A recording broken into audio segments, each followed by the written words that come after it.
पे दिया कि दो संख्याओं का अंतर 26 है और एक संख्या दूसरी संख्या की कितनी गुनी है? 3 गुनी है। तो संख्या ज्ञात करो। संख्या जब नहीं मालूम रहेगा तो जहां अगर दो संख्या, दो नाम या दो वस्तु कुछ भी आएगा तो x और y मानना है। तो इसमें कहा कि दो संख्या तो नहीं मालूम है कौन कौन सी संख्या है, तो मानेंगे कि पहली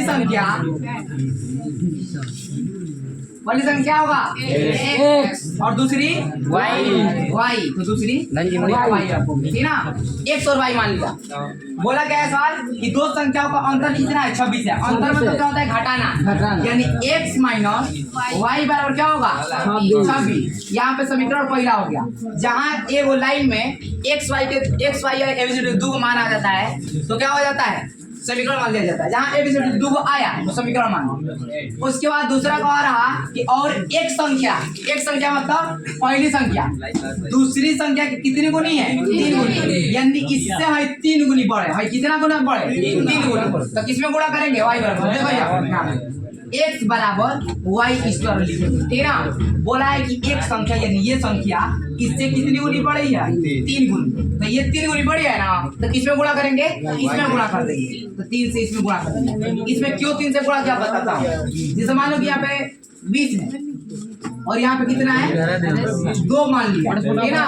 कह रहा कि जो पहली संख्या है दूसरी संख्या से 10 गुना है। कितनी गुनी है? 10 गुना। तो ये तो 10 गुनी बढ़ी है इससे।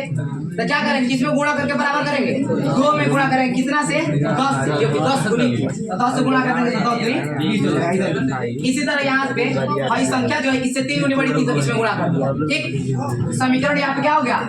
दूसरा समीकरण 1 और समीकरण 2 बन गया। बोला है कि संख्या ज्ञात करो। अब ज्ञात करते हैं। यहाँ पे देखो x बराबर 3y आ गया है ठीक ना। तो अब क्या करेंगे? समीकरण 1 में x का मान रखो ठीक ना। क्यों रख रहा हो x का मान? क्योंकि ऊपर बोला है कि युग्म बनाइए और प्रतिस्थापन विधि से हल करो। तो प्रतिस्थापन विधि में x क्या चाहे y का डुप्लीकेट मान निकाल कर दूसरे समीकरण में रख दिया जाता है ठीक ना। तो यहाँ पहले से निकल गया इसलिए मैं कर रहा हूँ। तो समीकरण 1 का है x माइनस y बराबर 26 ठीक ना। x का मान कितना है? 3y। x के ऊपर क्या रखेंगे? 3y। x के ऊपर 3y माइनस y बराबर 26 ठीक ना।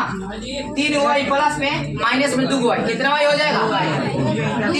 3y प्लस में माइनस में 1y कितना y हो जाएगा? 2y ठीक ना। तो यहाँ पे 2y लिख देंगे बराबर 26 ठीक।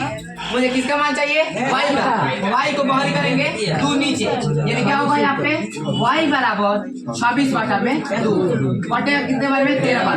y का मान कितना आ गया? 13।